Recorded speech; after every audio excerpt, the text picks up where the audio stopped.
Wonderful. So thank you so much for having us today. I am going to be presenting on the Reproducibility Interest Group's supporting output, which was recently endorsed on May 22nd, 2025. So it's about a month old.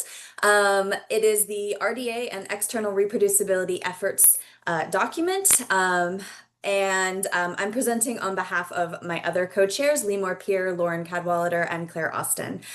So I am going to jump right in. And first, I want to give just a really brief overview of the Reproducibility Interest Group.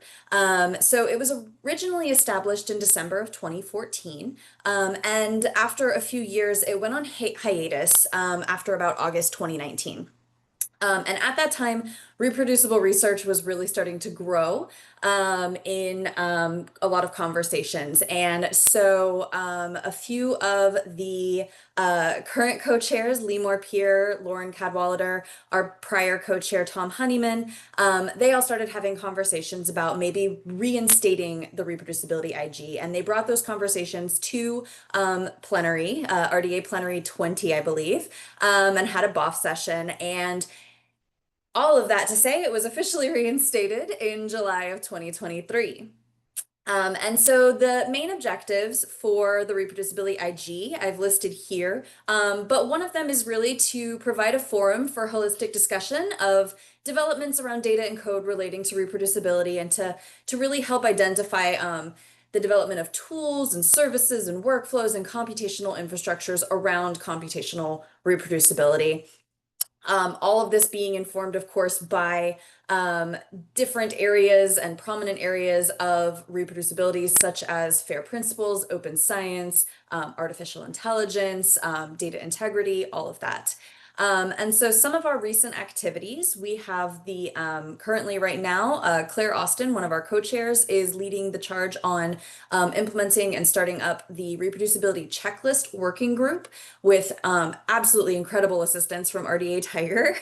And so they are in the process of finalizing their statement of work and also identifying new co-chairs for the working group so that they can start just diving into the process. Recently also, Lauren Cadwallader and Lee Moore-Peer, they co-presented at Plenary 24, a BOF session with the metadata interest group on metadata for reproducibility to see about interests in exploring metadata for reproducible research. And so there have been some really fruitful conversations there as well. And finally, we have just gotten our endorsed supporting output, the RDA and External Reproducibility Efforts document, which I'm going to be talking about today. So some background on where this sort of document stemmed from and where we got all the content and the ideas for putting it together. So first off, we had our reestablished reproducibility kickoff session, if you will, in October 2023 at Plenary 21. And at this session, we had some really amazing discussions with community members and other interest groups and working groups that are in the space of reproducibility or touch on reproducibility in some aspect. And we identified a few different themes that the community members were really interested in during this conversation. And those themes I've listed here. So evaluation of reproducibility standards and efforts, incentivization for conducting reproducible research, because we know it does take time, it takes training, and it's not free to do. There are resources and costs involved in the process. And then also support for reproducibility beyond computation. So while the reproducibility IG initially is starting up on the computational reproducibility aspect, there have been lots and lots of conversations and interest in reproducible standards and practices and conversations around other types of research, like qualitative research. From this, the co-chairs came back from this session very enthusiastic, and we had a really great discussion about, well, what's the first area that we could kind of sort of start to investigate and tackle? What's the low-hanging fruit to really start spinning up our wheels? And this is the evaluation of reproducibility standards and efforts, was what we decided to start on. There was a lot of conversation during that initial plenary session that people are not fully, community members are not fully aware of all the different reproducibility efforts that are being tackled, not just within RDA, but outside of RDA, because there's a lot of things happening and it's a very dynamic landscape right now, changing constantly. And so that was sort of our I guess your light bulb moment, if you will. We were like, all right, we're going to focus on this area. And so to start that, we decided during the plenary 22 in May 2024 to have what we called an asynchronous discussion. And so we hosted this in a free Slack channel.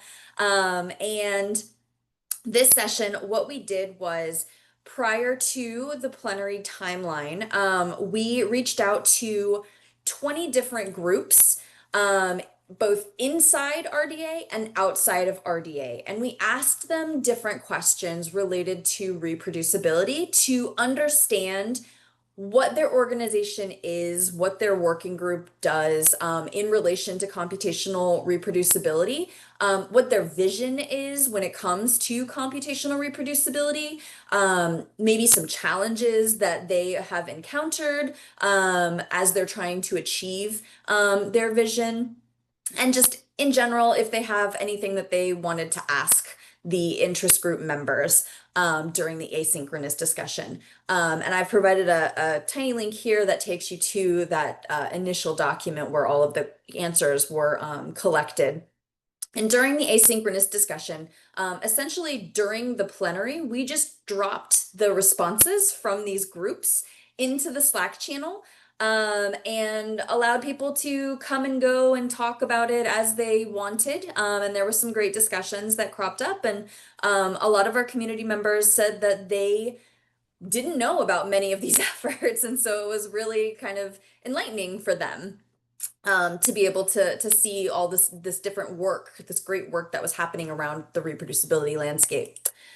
So at plenary 23 in November of 2024, we took that information, that asynchronous discussion, and we essentially started what we called a mapping activity. So all the information that we gathered from these different groups, we identified what we're calling themes, and there were 7 themes that we could categorize them under potentially. So policy, software and tools, professional development and training, standards, best practices and definitions, evaluation, reproducibility workflows, and reproducibility services. And then we also wanted to put together sort of a brief description of these groups because the questions alone were a lot, and we wanted a little bit more to condense it so that people could kind of summarize what these groups were. And so the mapping activity, we asked our community members to go through this document that we put together and essentially, for the groups that they were aware of, to categorize them under the appropriate themes. It didn't have to just be one theme, it could be multiple. And provide a brief description if they were familiar enough with it. And really it helped us to construct what we came to, which is this final output, the RDA and external reproducibility efforts. And so essentially this document is intended to promote collaborative efforts with regard to reproducibility between RDA and external groups. Our hope is that by highlighting the ongoing work in the reproducible research space, this output connects interested parties and newly developed tools and policies and workflows, et cetera, together to help move the needle forward on reproducible research practices. So this is essentially the table of contents of this document. And what we did was we put it into an easily digestible table, if you will, that highlights what the group is and what themes the aspects of computational reproducibility are related to that group. And then you can click through the table of contents to go to the actual group itself. And so if you do that, it comes down to the group here, which you'll see on the right. So this is iRise. And what we've provided is on the left side, you have a brief description, maybe a figure or a diagram or a screenshot, depending on what the group does and what some of their work or their outputs are. And then below that, we've got the categories with the theme or the categorization with the themes listed that relate to that particular group, and then a brief description under that that ties these categories to the group itself. Um, and then on the right side, you'll see we have a questions and answers section. So this was from the asynchronous discussion. And so this is their responses. We added those in, and then we had some people who provided new groups during the mapping activity. So we invited those new groups to provide additional answers to the questions as well, if they were interested. And so you'll see in the document there are some that may not be answered at this time, but we have an open invitation out to everybody to contribute as they like. So we consider this a living document, and we have invited people to contribute, and we will continue to keep it open for contributions, because it is important to try and keep it as up to date as possible. And there are so many efforts happening consistently around reproducibility.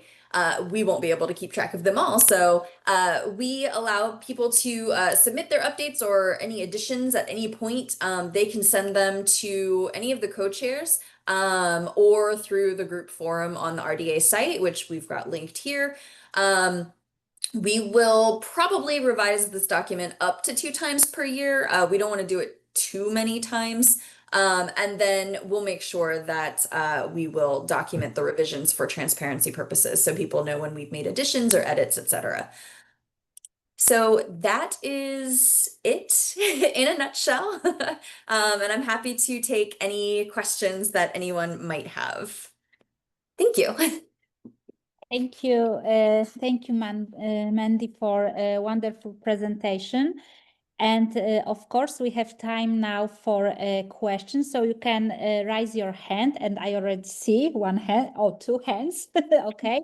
And if you have any problems with your mics or so on, you can also type your questions in the chat, and I will be happy to read them to Mandy. So I think, Shelley, your hand was the first one I saw. Thanks, Magdalena.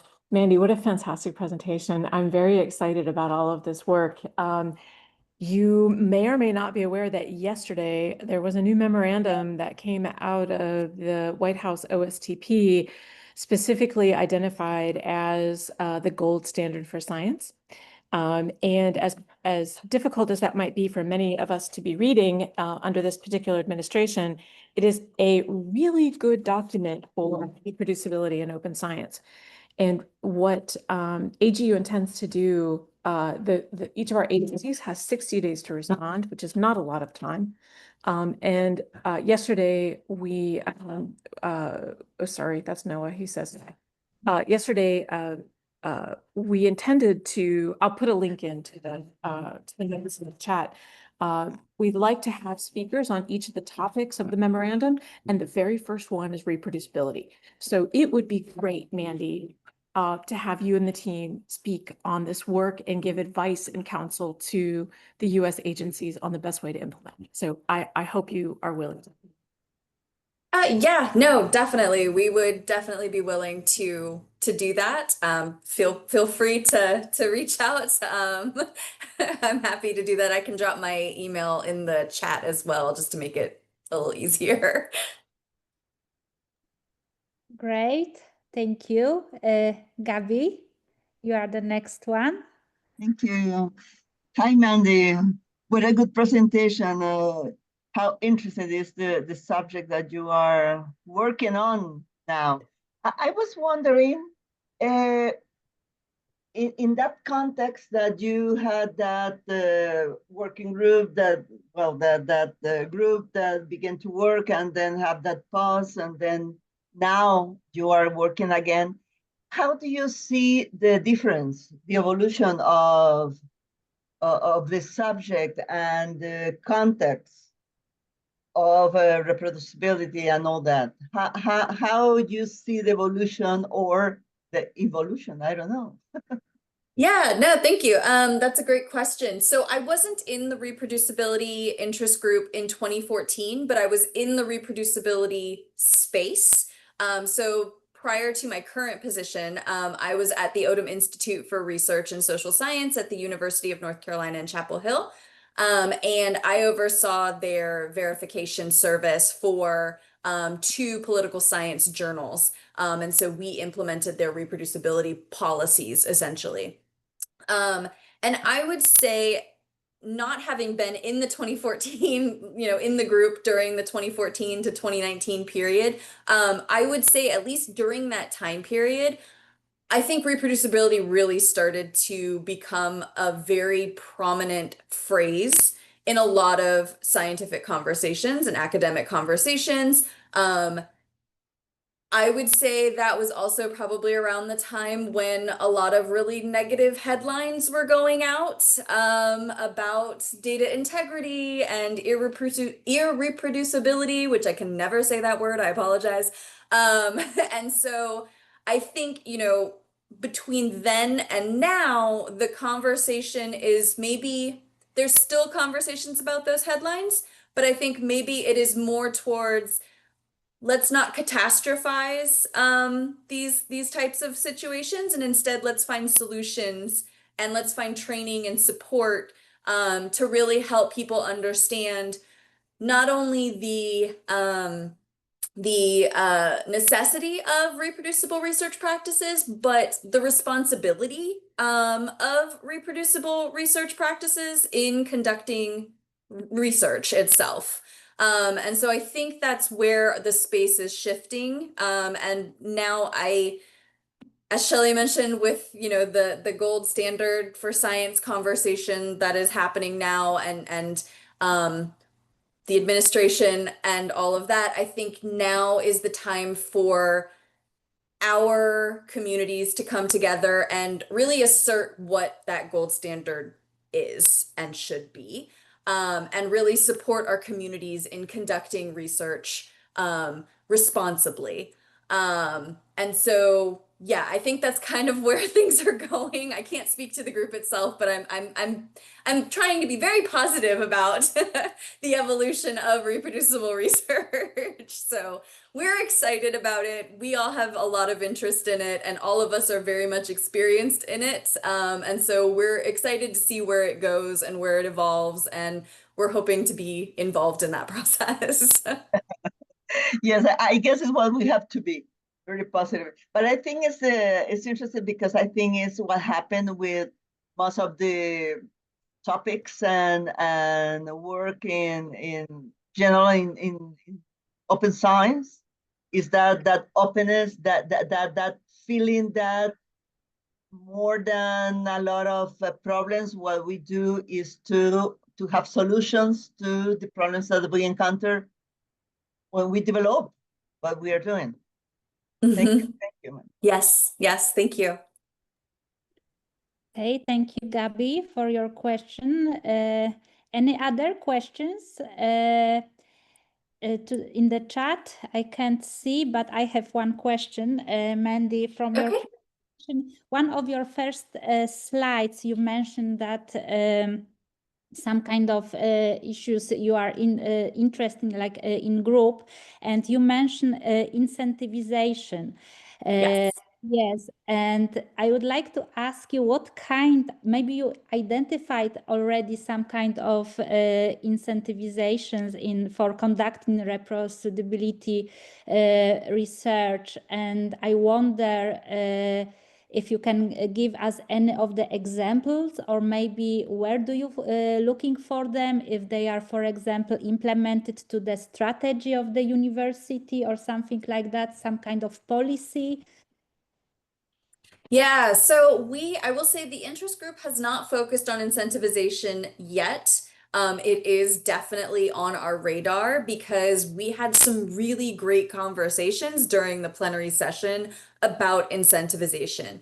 And some of the areas, you hear things about, well, maybe you do badges and that kind of, that's a way of incentivizing researchers. And then there were other conversations of, well, maybe there are certifications or some sort of programs that people can go through to become reproducibility experts in their fields, that sort of thing. There were other suggestions too of funders providing additional funds for reproducibility, which to me is like, that's like the key right there. Because honestly, it's not inexpensive to do reproducible research. It does take more time and effort, and it does require more expertise to do.